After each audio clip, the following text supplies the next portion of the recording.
नमस्कार दोस्तों, मैं हूं नम्रता माड़ी का स्वागत है आपका नॉलेज टॉपिक्स में। तो दोस्तों, आज के वीडियो में हम ये नया पैटर्न देखने वाले हैं। ओके। तो दोस्तों, अभी तक हमने बहुत सारे पैटर्न्स कवर किए हैं, बट आज जो पैटर्न देखने वाले हैं इसको बोलते हैं पास्कल ट्रायंगल। ओके। तो ये बहुत इम्पोर्टेंट पैटर्न है क्योंकि ये बहुत बार इंटरव्यू में पूछा गया है। ओके। तो अभी हम इसको स्टेप बाय स्टेप देखेंगे कि हम इसको कैसे सॉल्व करेंगे। ओके। तो हमारा फर्स्ट स्टेप क्या है पैटर्न सॉल्व करने का, कि हमें पहले नंबर ऑफ़ रोज़ कितने हैं हमारे पैटर्न में वो फाइंड आउट करना है। तो कितने हैं, 1 2 3 4 5। तो मैं इसको यहाँ पे नोट डाउन करती हूँ कि हमारे पास नंबर ऑफ़ रोज़ 5 हैं। ओके। तो दोस्तों, जैसे मैंने आपको बताया था कि हमें नंबर ऑफ़ रोज़ रिप्रेजेंट करने के लिए एक फॉर लूप ऐड करना पड़ेगा। ओके। तो यहाँ पे मैं एक फॉर लूप ऐड करती हूँ, फॉर आई इन रेंज, जो कि स्टार्ट होगा 1 से और ख़त्म कहाँ पे होगा, 6 पे। 6 पे क्योंकि हमारे पास जो नंबर ऑफ़ रोज़ है वो कितने हैं, 5 हैं। करेक्ट। इसलिए हमें 5 तक के जाना है, तो इसलिए हमने 5 + 1 यहाँ पे 6 दिया। तो अभी जो मैंने ये फॉर लूप ऐड किया है वो क्या रिप्रेजेंट कर रहा है, हमारे नंबर ऑफ़ रोज़। ओके। अभी यहाँ पे हमारा नेक्स्ट स्टेप क्या है कि हमें हर एक रो में नंबर ऑफ़ वैल्यूज़ कितने हैं वो फाइंड आउट करने हैं। करेक्ट। मतलब नंबर ऑफ़ कॉलम्स कितने हैं वो फाइंड आउट करने हैं। तो मैं यहाँ पे मेंशन करते जाती हूँ कि कितने हैं, कि जैसे ये फर्स्ट रो है, मतलब अभी ये जो आई है वो रिप्रेजेंट कर रहा है हमारे रो को। मतलब यहाँ पे आई इक्वल टू क्या आएगा, 1 2 3 4 5। करेक्ट। तो मैं यहाँ पे मेंशन करती हूँ कि आई इक्वल टू 1 है, तो कितने नंबर ऑफ़ वैल्यूज़ हैं, 1 है, सिर्फ 1 प्रिंट हुआ है। अगर i इक्वल टू 2 है तो नंबर ऑफ़ वैल्यूज़ कितने हैं, 1 2।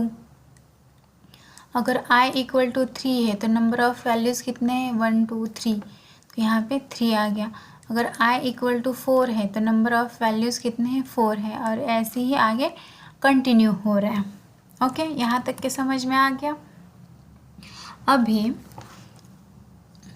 अगर मुझे ये वैल्यूज़, जैसे मुझे फर्स्ट रो में एक वैल्यू प्रिंट करनी है, सेकेंड रो में 2 वैल्यूज़ प्रिंट करनी है, थर्ड रो में 3 वैल्यूज़ प्रिंट करनी है, तो इसके लिए मुझे एक इनर फॉर लूप ऐड करना पड़ेगा।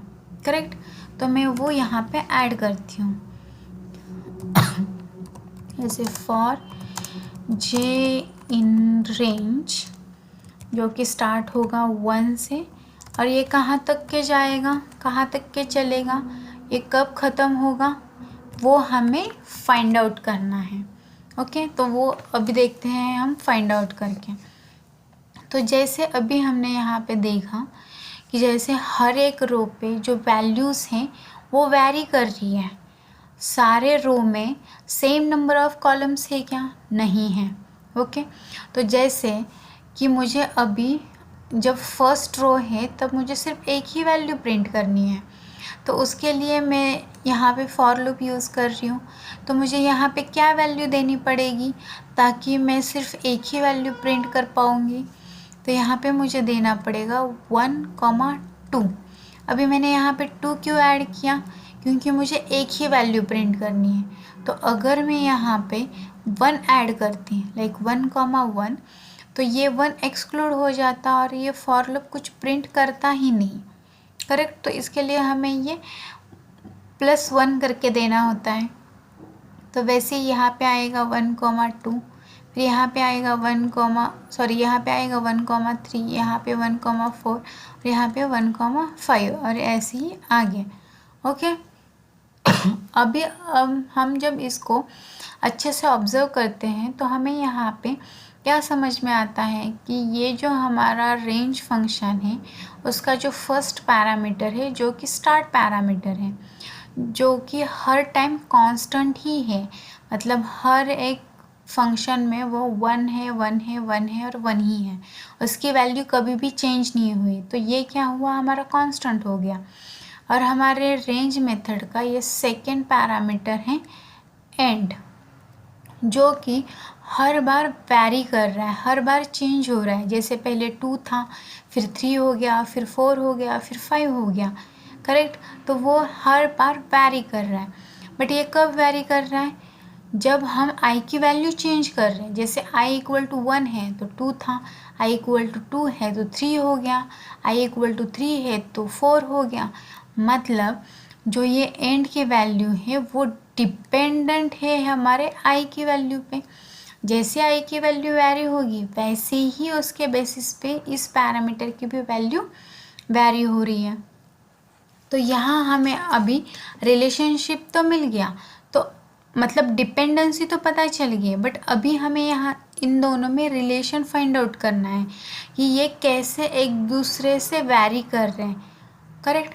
तो अगर हम यहाँ पे और अच्छे से देखते हैं तो हमें एक चीज़ समझ में आएगी कि जब i इक्वल टू 1 है तो एंड की वैल्यू 2 है, जब i इक्वल टू 2 है तो 3 है, 3 है तो 4 है। मतलब यहाँ पे मैं बोल सकती हूँ कि जब i की वैल्यू 1 है उसमें मैं +1 करती हूँ तो मुझे एंड की वैल्यू मिल रही। जैसे 1 + 1 2, 2 + 1 3, 3 + 1 4, 4 + 1 5, करेक्ट। तो ये जो एंड पैरामीटर है इसको मैं क्या बोल सकती हूँ, i+1 बोल सकती हूँ ना मैं ऐसे, क्योंकि हम क्या कर रहे हैं कि i में +1 कर रहे हैं तो हमें ये पैरामीटर मिल रहा है, करेक्ट। तो यहाँ तक समझ में आया। तो हम यही सेम पैरामीटर यहाँ पे अभी ऐड करेंगे। तो यहाँ पे आया i+1, ओके। अभी हमें क्या करना है, अभी हमारा नेक्स्ट स्टेप है कि हमें ये वैल्यूज़ प्रिंट करनी है, ओके। तो अभी हम वैल्यूज़ प्रिंट कैसे करेंगे, अगर हम ऐसे देखते हैं कि ये 1 है, ये 0 1 है, वे 1 0 1 है, 0 1 0 है, तो इससे हमें कुछ समझ में नहीं आ रहा है, ओके। तो अभी हमारे पास दो वैल्यूज़ हैं, एक i की है और j की है। तो अभी हम इन दोनों को ट्राई करके देखते हैं कि हम किसकी वैल्यू ऐड कर सकते हैं। तो जैसे i की वैल्यू फर्स्ट इटरेशन में 1 होगी, सेकेंड इटरेशन में 2 होगी, थर्ड इटरेशन में 3 होगी। बट हमें ये नंबर्स चाहिए क्या, 1 2 3। यहाँ पे तो ऐसा नहीं, यहाँ पे तो सिर्फ दो ही वैल्यू है, एक तो 1 है या एक तो फिर 0 है, करेक्ट। तो i की वैल्यू हम यूज़ नहीं कर सकते हैं। अभी यहाँ पे j है तो j की ट्राई करते हैं। तो j की वैल्यू वैरी करती है i की वैल्यू पे, करेक्ट, क्योंकि हमने यहाँ पे i+1 दिया है। तो सपोज़ कि पहले इटरेशन में i की वैल्यू 1 होगी तो j कौन सी वैल्यू प्रिंट करेगा, एक तो फर्स्ट रो पे वो एक ही वैल्यू प्रिंट करेगा और वो है 1। जब i की वैल्यू 2 है तो j दो वैल्यूज़ प्रिंट करेगा, तो वो स्टार्ट हो रहा है 1 से, तो क्या आएगा वैल्यू 1 2। जब i इक्वल टू 3 है तो j तीन वैल्यूज़ प्रिंट करेगा, तो वो आएगी 1 2 3। तो अभी हम अगर ये भी वैल्यूज़ देखते हैं तो ये भी डिफरेंट है हमारे रिक्वायरमेंट से, करेक्ट। तो अभी हमें कुछ नया लॉजिक लगाना पड़ेगा जिसमें हम इस i और j की वैल्यू को यूज़ करके हमें ये वैल्यूज़ मिले, क्योंकि हमें 1 2 3 4 प्रिंट करना है क्या, नहीं, हमें सिर्फ 0 और 1 में ही प्रिंट करना है। तो अभी सपोज़ मैं यहाँ पे एक स्टेटमेंट लिखती हूँ कि x इक्वल टू, मेरे पास क्या क्या है, i है, हम ट्राई करते हैं पहले कि i+j किया मैंने, ठीक है। अब यहाँ पे 1 और 0 है तो यहाँ पे हमें क्या समझ में आ रहा है कि ये शायद रिमाइंडर हो सकती है, क्योंकि हमारे रिमाइंडर एक तो 1 और 0 में आ जाती हैं, करेक्ट। तो वो हमें मतलब ज़्यादा भी आती है, बट ज़्यादातर हम यहाँ पे रिमाइंडर यूज़ कर सकते हैं, करेक्ट, ताकि हमें ये 0 और 1 मिले। ओके, तो आई प्लस जे, और यहाँ पे मैंने मॉड ऑपरेटर यूज़ किया, मॉड 2, और यहाँ पे मैंने अभी इसको प्रिंट कर दिया, प्रिंट x, और यहाँ पे मुझे सेकेंड पैरामीटर क्या पास करना पड़ेगा, and equal to double quotes, जो कि हम हर एक वैल्यू न्यू लाइन पे प्रिंट ना हो, ताकि हमें कैसे चाहिए कि एक रो की वैल्यू एक ही रो में प्रिंट हो, उसके लिए हमें पैरामीटर यूज़ करते हैं। और उसके बाद हर एक रो के लिए, मतलब हर एक रो न्यू लाइन पे प्रिंट हो, इसलिए हम यहाँ पे एक प्रिंट स्टेटमेंट ऐड करेंगे। ओके, तो यहाँ तक के समझ में आ गया। जो हमने प्रीवियसली देखा था सेम वैसे ही किया। अभी मैं इसको रन करके देखती हूँ, पाइथन पैटर्न 13.py। तो अभी यहाँ पे क्या आ रहा है, पहले 0 आ रहा है, फिर 1 आ रहा है, फिर 0 आ रहा है। तो अगर हम ये दोनों पैटर्न देखते हैं तो ये डिफरेंट है, क्योंकि जहाँ पे हमें 1 चाहिए था वहाँ पे 0 आ रहा है, और जहाँ पे 0 चाहिए था वहाँ पे 1 आ रहा है। तो हम क्या कर सकते हैं कि हम यहाँ पे ऐड करेंगे +1। अभी हम इसको फिर से एग्जीक्यूट करके देखते हैं कि हमारा चल रहा है क्या। तो अभी हम देख रहे हैं कि हमारे दोनों पैटर्न्स मैच हो गए, करेक्ट। तो अभी हम ये i + j + 1 कैसे वर्क कर रहा है वो पहले समझते हैं। हमारा आउटपुट तो आ गया, बट ये एग्जैक्टली प्रोसेस कैसे कर रहा है वो भी हमें समझना है। तो जैसे पहले क्या होगा, i की वैल्यू होगी 1, करेक्ट, तब j की वैल्यू क्या होगी 1, और हमने यहाँ पे लॉजिक क्या लिखा है कि i + j + 1 mod 2। तो अभी यहाँ पे क्या आएगा,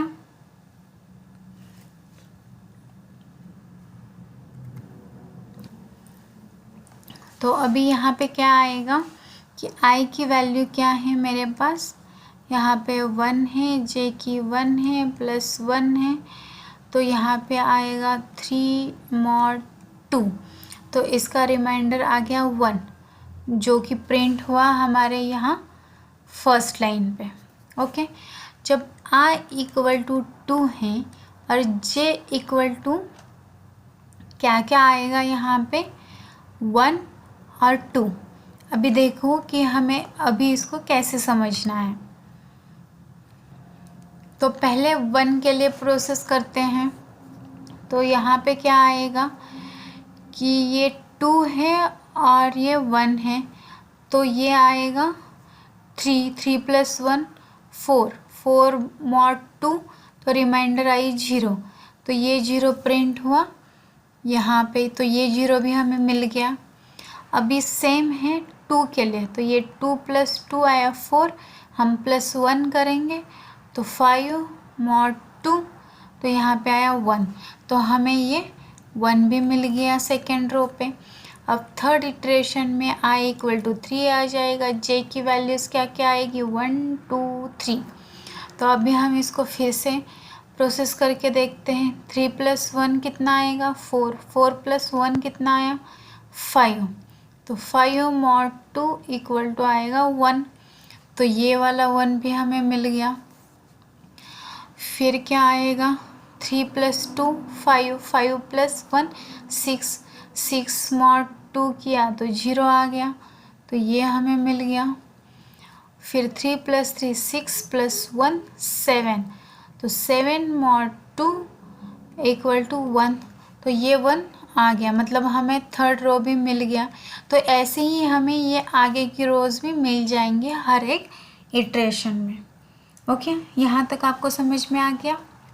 तो यही सेम लॉजिक हमने यहाँ पे यूज़ किया है, जो हम यहाँ पे अभी देख रहे थे वही सेम हमने यहाँ पे लिखा है। ओके, तो अगर दोस्तों आपको ये वीडियो पसंद आया हो तो लाइक शेयर एंड सब्सक्राइब कीजिए। Thank you.